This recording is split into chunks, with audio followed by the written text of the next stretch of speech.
नमस्कार, मैं अशोक कुमार पांडे और स्वागत है आपका द क्रेडिबल न्यूज पर। आज आपको सुनाता हूं पड़ोस के बांग्लादेश का किस्सा। और यह किस्सा सुनने के बाद आपके मन में यह सवाल उठेगा कि मोदी सरकार ने देश का क्या हाल कर दिया है, देश का कितना पैसा और कितना सारा काम बिगड़ रहा है और कैसे मोदी सरकार दुनिया भर के मुल्कों से अपने रिश्ते खराब कर रही है। लगता ऐसा है कि सिर्फ इजराइल और अमेरिका हैं जिनसे रिश्ता बनाने की कोशिश की जा रही है, उनसे भी कितना बन रहा है कितना नहीं बन रहा है कोई नहीं जानता। खैर, बात मैं कर रहा हूं बांग्लादेश की। बांग्लादेश के प्रधानमंत्री हैं तारिक रहमान, अभी नए प्रधानमंत्री बने हैं तारिक रहमान। और तारिक रहमान अपनी पहली यात्रा पर जा रहे हैं बीजिंग, चाइना। अब देखिए, अपने आप में यह भी बड़ी बात है। अगर कोई समझना चाहे तो, कोई ना समझना चाहे तो कोई बात नहीं। एक ट्रेडिशन था कि मालदीव में कोई पहला राष्ट्रपति जब बनता था तो अपनी पहली यात्रा करता था इंडिया की। नेपाल का जब कोई प्रधानमंत्री बनता था तो पहली यात्रा इंडिया की करता था। बांग्लादेश का भी जो प्रधानमंत्री बनता था वो पहली यात्रा भारत की करता था। आपने देखा, मुइजू भी कहीं और गए। नेपाल के प्रधानमंत्री अपनी पहली यात्रा चाइना की करने वाले हैं और बांग्लादेश के प्रधानमंत्री भी अपनी पहली यात्रा चाइना की कर रहे हैं। यानी जो जगह हिंदुस्तान को हासिल थी वो चाइना को मिल रही है। इतना तो आप पहले ही नोट कर लीजिए।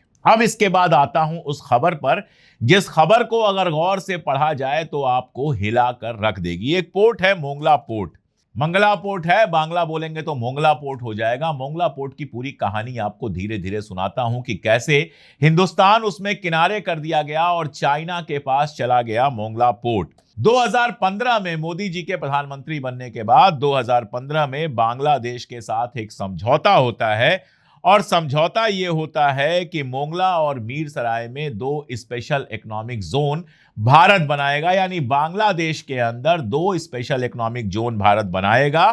यह समझौता हुआ था 2015 में। उसके बाद भारत ने अपनी लाइन ऑफ क्रेडिट, जिसको एलओसी कहते हैं, उसके तहत फंडिंग का सारा सिस्टम बना दिया और भारत सरकार ने 2018 में इस डेवलपमेंट प्रोजेक्ट के लिए हीरानंदानी ग्रुप को चुन लिया। ये 2015 से आप आ गए 18 में। अब एक कंपनी थी इविटा कंस्ट्रक्शंस जो हीरानंदानी ग्रुप की ही थी, उसने 2022 में बांग्लादेश के साथ आखिरी समझौता किया, अंतिम समझौता किया और 2020 में ही भारत को 110 एकड़ जमीन दे दी थी बांग्लादेश ने। यानी बांग्लादेश के अंदर 110 एकड़ जमीन में बनना था स्पेशल इकोनॉमिक जोन और ये स्पेशल इकोनॉमिक जोन भारत को बनाना था। भारत के हीरानंदानी ग्रुप के एविटा कंस्ट्रक्शन से इसका समझौता 2022 में हो जाता है। लेकिन 2025 आते आते क्या होता है कि चाइना के साथ बांग्लादेश गवर्नमेंट की बात शुरू हो जाती है और यही 110 एकड़ जमीन जो भारत को दी गई थी स्पेशल इकोनॉमिक जोन बनाने के लिए, वो छीन ली जाती है और वो छीन कर दे दी जाती है चाइना को। अब जब मैं आपको बता रहा हूं कि 25 जून को बांग्लादेश के प्रधानमंत्री तारिक रहमान गए हैं बीजिंग, तो वहां पर उन्होंने एमओयू साइन किया है चाइना की गवर्नमेंट के साथ, जिसके बाद इस बात पर पक्की मुहर लग गई है कि जिस जमीन को इंडिया को मिलना था वो जमीन चाइना को मिल गई और जो स्पेशल इकोनॉमिक जोन आपको बनाना था वो स्पेशल इकोनॉमिक जोन जो है वो बनाएगा चाइना। बांग्लादेश के ऑफिसर्स बता रहे हैं कि चाइना के जो इन्वेस्टर्स हैं वो मोंगला इकोनॉमिक जोन में भारी और हाई वैल्यू मैन्युफैक्चरिंग इंडस्ट्रीज लगाएंगे। इसके अलावा दूर संचार और इलेक्ट्रॉनिक्स के मैन्युफैक्चरिंग का प्लांट लगाया जाएगा, वेयर हाउसिंग होगी, लॉजिस्टिक होगी और ड्रोन बनाने की कंपनी भी वहां पर लगेगी। वहां पर चाइना ड्रोन भी बनाएगा। अब आप कहेंगे मार्केट का मामला है, बाजार का मामला है, इंडिया से चाइना में चला गया तो क्या बात है। अगर आप ये कहेंगे तो आपके दिमागी तवाजुन का मुझे पता चल जाएगा, लेकिन फिर भी मैं थोड़ा और आगे समझा देता हूं कि भारत के लिए यह नुकसान बड़ा क्यों है। मोंगला पोर्ट जो है वो भारतीय सीमा से, भारत की जो सीमा है जो बांग्लादेश से लगती है, उससे केवल 80 किलोमीटर है। अब 80 किलोमीटर दूर जब चाइना की कंपनियां होंगी, ड्रोन बनाने वाली कंपनी, लॉजिस्टिक बनाने वाली कंपनी, मैन्युफैक्चरिंग प्लांट्स, यानी वो इलाका पूरी तरह से चाइना के कब्जे में होगा। यानी वहां चाइना के जासूस भी हो सकते हैं आपसे ठीक 80 किलोमीटर दूर से चाइना जो चाहे वो लगाकर आपकी जासूसी कर सकता है, वो रडार लगा सकता है, कुछ भी कर सकता है और चाइना आपकी जासूसी कर सकता है। बिल्कुल ये पॉसिबल है कि पोर्ट के नाम पर जासूसी सर्विलांस सिस्टम लगा दे और आपके यहां क्या क्या हो रहा है उसको सब पता चले। इसके अलावा एक और जो समझौता हुआ है उसमें चाइना बांग्लादेश को तीस्ता नदी पर बांध बनाने के लिए 10,000 करोड़ रुपए का सॉफ्ट लोन दे रहा है। ये इंडियन करेंसी में मैं बता रहा हूं। अब तीस्ता नदी जो है उसके बारे में आपको पता होगा कि वो सिक्किम और पश्चिम बंगाल से होकर बांग्लादेश जाती है, यानी कि उसका एक हिस्सा इंडिया के अंदर है और एक हिस्सा बांग्लादेश के अंदर है। और लगातार जल विवाद चलता रहा है। पानी के बंटवारे को लेकर बांग्लादेश और इंडिया के बीच में विवाद चलता रहा है कि किसका कितना पानी है। अब वहां पर जो बांध बन रहा है वो चीन की सहायता से बन रहा है। बांग्लादेश इसका पूरा फायदा उठाएगा और आपसे ज्यादा पानी लेगा, जो इन इलाकों में खेती और बाकी सारी चीजों के लिए पानी का इस्तेमाल होता है उस पर मुश्किल पैदा करेगा। तो दो चीजें मैंने आपको बताई। पहली चीज बताई कि जहां स्पेशल इकोनॉमिक जोन भारत को बनाना था वहां स्पेशल इकोनॉमिक जोन चाइना बना रहा है। इसके अलावा जो नदी भारत और बांग्लादेश दोनों में बहती है, तीस्ता नदी, वहां पर चाइना 10,000 करोड़ रुपए दे रहा है पुल बनाने के लिए। ऊपर वो पहले ही पुल बना चुका है। ब्रह्मपुत्रा को लेकर तमाम सारे विवाद हैं। आप जानते हैं, कहा जा रहा है कि उस पुल के बनने के बाद ब्रह्मपुत्रा का पानी भारत में बहुत कम आएगा, तो जो परेशानियां पैदा होंगी वो पहले से हैं। अब वो यहां भी नीचे भी पुल बना रहा है, यानी ऊपर भी चाइना का पुल होगा, नीचे भी चाइना का पुल होगा, बीच में आप हैं।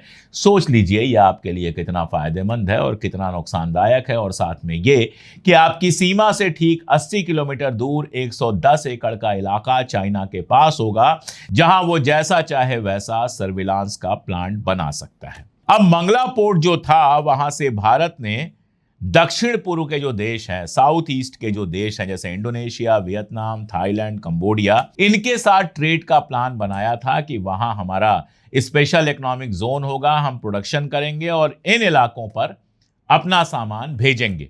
दरअसल कलकत्ता का जो पोर्ट है उसके ऊपर ट्रैफिक बहुत ज्यादा है, तो मंगला वाला पोर्ट अगर बन जाता तो वहां से, अगर वो इंडिया के पास होता तो वहां से इन इलाकों में वो अपना सामान भेज सकता था और वहां से सामान मंगवा सकता था। लेकिन अब ये फैसिलिटी चली गई चाइना के पास, तो चाइना साउथ ईस्ट एशिया में अपने व्यापार को और बढ़ा सकता है और तेज कर सकता है। आपका व्यापार वहां से कम होगा। अब इसमें किसका फायदा है, किसका नुकसान, यह समझने के लिए आइंस्टीन और न्यूटन होने की जरूरत नहीं है। निर्मला सीतारमण भी इसको समझ सकती हैं, लेकिन ये अगर हुआ तो क्यों हुआ, इसको आप सोचिएगा। और अगर इतने पर भी बात रुक जाती तो चलो ट्रेड के मामले पे रह जाती, सर्विलांस के मामले पे रह जाती, और आगे कहानी सुन लीजिए। बांग्लादेश जो है वो चाइना से J-10CE लड़ाकू विमान खरीद रहा है। ये जहाज हैं, लड़ाकू जहाज हैं, और बताया जाता है कि बेहद मॉडर्न लड़ाकू जहाज हैं जो जंग में बहुत सारा चेंज ला सकते हैं। यानी अपनी सेना को और मजबूत बनाने के लिए और मॉडर्न बनाने के लिए बांग्लादेश चाइना से हथियार खरीद रहा है। अब जरा आप ये बताइए कि बांग्लादेश को खतरा किससे है? अगर ये जहाज हैं बांग्लादेश के पास आ रहे हैं तो इनका इस्तेमाल किसके खिलाफ सोचा गया होगा? बांग्लादेश के बाएं हिंदुस्तान, दाएं हिंदुस्तान, नॉर्थ में हिंदुस्तान और साउथ में पानी। तो इकलौता देश जो बांग्लादेश से लगा हुआ है वो हिंदुस्तान है। तो अगर ये जहाज खरीदे जा रहे हैं तो आप ये बताइए कि वो किसके खिलाफ इस्तेमाल करने के लिए खरीदे जा रहे हैं? चाइना पाकिस्तान को हथियार दे रहा है।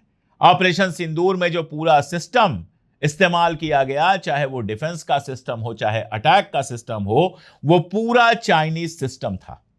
और बांग्लादेश की भी सिक्योरिटी में चाइना का दखल बढ़ने जा रहा है। वो वहां पे जहाज भी दे रहा है और वो वहां पर अपना सर्विलांस सिस्टम भी लगा सकता है, जिसका मैंने नाम लिया J-10CE। ये वही चाइनीज जेट है जिसका इस्तेमाल पाकिस्तान ने किया था ऑपरेशन सिंदूर में, और जगुआर और रफाल के खिलाफ किया गया था इनका इस्तेमाल, और कहा गया था कि हमारे जहाज गिराए गए हैं। तो अब ये जहाज जो है वो बांग्लादेश के पास भी हो सकता है। बांग्लादेश ने एक अपना गोल बनाया है, एम बनाया है, जिसका नाम दिया है फोर्सेस गोल 2030। और इसको माना जा रहा है कि अपनी जो पूरी आर्मी है, एयरफोर्स है, उसको मॉडर्नाइज करने के लिए सबसे बड़ा काम ढाका पिछले कई सालों में करने जा रहा है, जिसमें सबसे ज्यादा उसने जोर दिया है अपनी एयर जो उसकी डिफेंस है और एयर का जो उसका लड़ने का सिस्टम है, हवाई सिस्टम है, एयरफोर्स जो है उसको सबसे ज्यादा मजबूत करने पर वो जोर दे रहा है। और जिसमें मैंने आपको बताया कि चाइना से J-10C और दूसरे जहाज वो खरीद रहा है। अब मानना यह है कि कोई ऐसा नहीं है कि इसके बाद बांग्लादेश हिंदुस्तान से लड़ाई लड़के जीत जाएगा, लेकिन खतरा वही है जिस खतरे की बात मेरे जैसे लोग बहुत दिनों से कर रहे हैं कि चाइना, पाकिस्तान और बांग्लादेश के बीच में जो ट्रायंगल बन रहा है वो हमारे लिए मुश्किल पैदा कर सकता है अगर आगे कभी पाकिस्तान से टकराव हुआ। जस्ट कल्पना करके देखिए, हालांकि बांग्लादेश में भी जबरदस्त तबाही आएगी अगर हिंदुस्तान से लड़ने की कोशिश करेगा। इंडियन नेवी और इंडियन एयरफोर्स और इंडियन आर्मी बहुत ज्यादा मजबूत है उस इलाके में भी और बाकी जगह भी।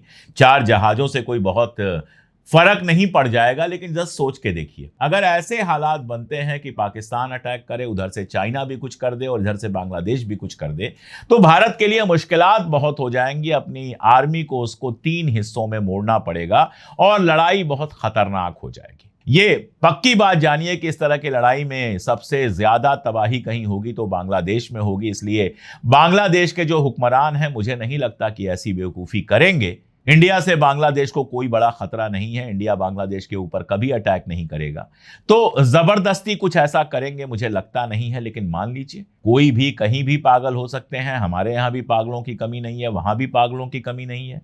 और अगर हिंदुस्तानी पागल और बांग्लादेशी पागल एक ही समय एक्टिव हो गए तो कुछ भी हो सकता है। तो वैसी कंडीशन में हमारे लिए खतरा बढ़ रहा है।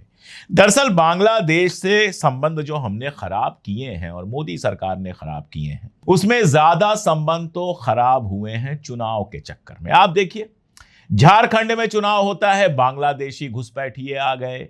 बिहार में चुनाव होता है, बांग्लादेशी घुसपैठिए आ गए। बंगाल में चुनाव होता है, बांग्लादेशी घुसपैठिए आ गए। महाराष्ट्र तक के चुनाव में बांग्लादेशी घुसपैठियों की कहानी कही गई। अब ये बताइए कि बांग्लादेशी क्या हिंदुस्तान में आने के लिए मरे जा रहे हैं? क्या बांग्लादेशी हिंदुस्तान में घुसने के लिए मरे जा रहे हैं? बेकार की बात है। ठीक है, 1971 में जब वार हुआ था, पूर्वी पाकिस्तान था, ईस्ट पाकिस्तान था, वो बांग्लादेश बना था, पाकिस्तान की आर्मी अंदर घुसी थी और पाकिस्तान की आर्मी जो थी वो बांग्लादेशियों के साथ बहुत खराब सलूक कर रही थी, हत्याएं हो रही थी, रेप हो रहे थे। तो लोग परेशान होकर भाग कर आए थे असम और बाकी सारी जगहों पर। काफी लोग लौट गए, काफी लोग बस गए।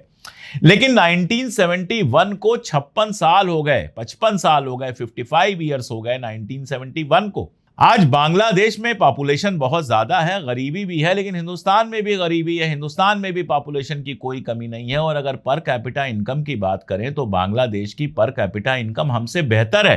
तो बेकार की बात करना, बांग्लादेशी करना, पुशबैक करने की कोशिश करना, यहाँ के मुसलमानों को, बंगाली मुसलमानों को जबरदस्ती बांग्लादेश में ढकेल देना और इस तरह की बातें करना, ये बेवकूफी के अलावा कुछ नहीं है। इससे वोट तो मिल जाता है, इससे चुनाव में फायदा तो मिल जाता है, लेकिन बांग्लादेश के साथ हमारे रिश्ते खराब होते हैं। ठीक बात है, शेख हसीना से आपकी अच्छी दोस्ती थी, उनको भाग के इंडिया में आना पड़ा, आपने शरण दिया, मैं इस पर सवाल नहीं उठाऊंगा। दुनिया भर में नेताओं को शरण दी जाती है। अगर नरेंद्र मोदी की सरकार ने बेगम को शरण देने की बात की है तो उसमें कोई दिक्कत नहीं है, लेकिन जो नई गवर्नमेंट बनी उसके साथ आप तुरंत अच्छे रिश्ते बना सकते थे। हमें कोई मोहब्बत नहीं दिखानी होती है, काम चलाओ रिश्ते बनाने होते हैं, जैसे 2 पड़ोसियों के होते हैं। अब जाकर आपने दिनेश त्रिवेदी जी को वहां भेजा है, एक पॉलिटिकल आदमी को वहां भेजा है कि वो बातचीत करें और रिश्ते अच्छे बनाएं, अपना एम्बेसडर बनाकर भेजा है। आपने बांग्लादेशियों को वीजा देना बंद कर दिया, बांग्लादेशियों ने आपको वीजा देना बंद कर दिया। अब आप कह रहे हैं कि वीजा खुलेगा, नए सिरे से वीजा दिया जाएगा। बांग्लादेश के प्रधानमंत्री के सलाहकार आते हैं और आप उनको बैरंग वापस कर देते हैं, आप उनकी 2.5 घंटे जांच करते हैं। ये बेइज्जती के अलावा कुछ नहीं है। वो प्राइम मिनिस्टर के सलाहकार थे, आपके यहां से होम मिनिस्ट्री से ऑर्डर जाना चाहिए था कि ये एक वीवीआईपी हैं, उसी हैसियत से इनको लाया जाए। भले उनके पास डिप्लोमेटिक पासपोर्ट था या नहीं था, आपने बुलाया था तभी तो आए थे, बिना बुलाए तो आए नहीं थे, घूमने तो आए नहीं थे, मीटिंग में हिस्सा लेने के लिए आए थे। दूसरा, जो सार्क नेशन था, जहां बैठकर साउथ एशियन जो कंट्रीज हैं, इंडिया है, पाकिस्तान है, नेपाल है, बांग्लादेश है, मालदीव है, श्रीलंका है, इन कंट्रीज के साथ मिलकर जो बातचीत हो जाती थी, आपने एक तरह से सार्क को डिफंड कर दिया। अब आखिरी मीटिंग सार्क की कब हुई है किसी को याद नहीं है। सार्क की बिल्डिंगें जरूर हैं, लेकिन कोई पॉलिटिकल डिप्लोमेटिक काम उसमें हो नहीं रहा है। तो इन देशों से सीधे बातचीत का जो एक ट्रैक था, वो ट्रैक आपने बंद कर दिया। अब आप पाकिस्तान के साथ ट्रैक 2 की बात कर रहे हैं। खबर आ रही है कि सिंधु वाले को लेकर जो आपने कहा था वो वापस ले रहे हैं, और शर्त ये रखी है कि पाकिस्तान अपना एयर स्पेस खोल दे। अब देखिए, आप अगर आप फिन एयर से आएंगे फिनलैंड से, या लंदन से आप ब्रिटिश एयरवेज से आएंगे, तो वो जहाज तो पाकिस्तान के ऊपर से इंडिया आती है। लेकिन अगर आप इंडिगो ले लेंगे, अगर आप इंडियन एयरलाइंस ले लेंगे, या ऐसी जहाज लेंगे जो बेसिकली इंडियन है, तो पाकिस्तान की जो हवाई सीमा है उसमें आप नहीं घुस सकते। आप बाहर से घूम के आते हैं, 1.5-2 घंटे एक्स्ट्रा टाइम भी लगता है, कॉस्ट भी ज्यादा लगता है। मिला क्या? सिंधु का पानी रोक के आपने वादा किया था, दावा किया था, वादा नहीं, कि पाकिस्तानी पानी के लिए तरसेंगे। पाकिस्तान में बहुत सारी समस्याएं हैं। पाकिस्तान में गरीबी, बेरोजगारी बहुत ज्यादा है। पाकिस्तानी भी पाकिस्तान छोड़कर लंदन या अमेरिका में बसना या कनाडा में बसना पसंद करते हैं, लेकिन पानी की कमी से तो नहीं मर रहे। तो आपने जिद में वो किया, उसको लागू भी नहीं कर पा रहे हैं, और झेलना ये पड़ रहा है कि पाकिस्तान का एयर स्पेस आपके लिए बंद है, आपका एयर स्पेस पाकिस्तान के लिए बंद है। जो परेशानी आपको है वही पाकिस्तान को भी हो रही होगी। इससे मिला क्या? देखिए, मैं एक बात हमेशा कहता हूं कि आप अपने बगल का पड़ोस बदल सकते हैं। आप घर बेच दीजिए, दूसरी जगह चले जाइए, पड़ोस बदल जाएगा। लेकिन मुल्क अपना पड़ोस नहीं बदल सकते हैं। यह हकीकत है कि हिंदुस्तान, पाकिस्तान, बांग्लादेश कभी एक ही मुल्क थे, लेकिन हुजूर अब तो 1947 को बीते हुए कितना टाइम हो गया, जोड़ लीजिए आप। 53 साल उधर, 26 साल उधर, इधर, तो 75, 70, 78, 79 ईयर्स हो गए हमको अलग हुए। तो अब हम अलग अलग मुल्क हैं। पाकिस्तान और बांग्लादेश भी एक ही थे, 1971 में अलग हुए हैं, लेकिन वो अलग अलग मुल्क हैं। बहुत दिनों तक पाकिस्तान बांग्लादेश के वजूद को एक्सेप्ट नहीं कर पाता था, लेकिन करना पड़ा। हमें भी पाकिस्तान और बांग्लादेश के आजाद वजूद को एक्सेप्ट करना पड़ेगा। है, पाकिस्तान एक अलग मुल्क है, बांग्लादेश एक अलग मुल्क है, हिंदुस्तान एक अलग मुल्क है, और ये 3 मुल्क एक दूसरे से लगे हुए हैं। इनकी जमीनी, इनकी पानी की सारी सीमाएं लगी हुई हैं, तो इनको आपस में दोस्त की तरह चलना सीखना पड़ेगा। लेकिन आप नहीं सीख रहे हैं। इसका फायदा चाइना पूरा उठा रहा है। चाइना पाकिस्तान के साथ भी, चाइना बांग्लादेश के साथ भी, चाइना मालदीव के साथ भी, चाइना श्रीलंका के साथ भी। चाइना बड़ा इकोनॉमिक पावर बन गया, सबको चाइना की जरूरत है, इसलिए सब चाइना के करीब जा रहे हैं। और आप विश्व गुरु बनने का दावा तो कर रहे हैं, लेकिन इजराइल अमेरिका से आगे नहीं सोच पा रहे हैं, और यही वजह है। और दूसरा, आपके देश में जिस तरह की पॉलिटिक्स चल रही है, एंटी मुस्लिम पॉलिटिक्स चल रही है, बांग्लादेशी चिल्लाने की आदत पड़ी हुई है, वो बांग्लादेश से रिश्ता खराब कर रहा है। और नतीजा ये कि जो स्पेशल इकोनॉमिक जोन आपको मिलने थे वो चाइना कब्जा कर लेता है। यहां यह खबर दबा दी जाएगी, ना टीवी चैनलों पर आएगी, ना यूट्यूब चैनलों पर आएगी, लोगों को पता ही नहीं चलेगा, और लोग पगलाए रहेंगे कि मोदी जी विश्व गुरु बन गए हैं। लेकिन क्या बने हैं, मैंने आपको बताई है खबर, जाकर गूगल पर या जहां चाहे। हालांकि हर खबर के साथ हम न्यूज़ पीस और न्यूज़ कट चला ही देते हैं, यहाँ पर ग्राफिक्स के रूप में आपने देखा ही होगा। लेकिन इसके बावजूद भी अगर भरोसा ना हो तो गूगल पर मंगला पोर्ट डालिए, सर्च करके देखिए, और फिर देखिए कि सच मैं बोल रहा हूं या टीवी चैनल्स बोल रहे हैं। आज के लिए इतना ही, बहुत शुक्रिया।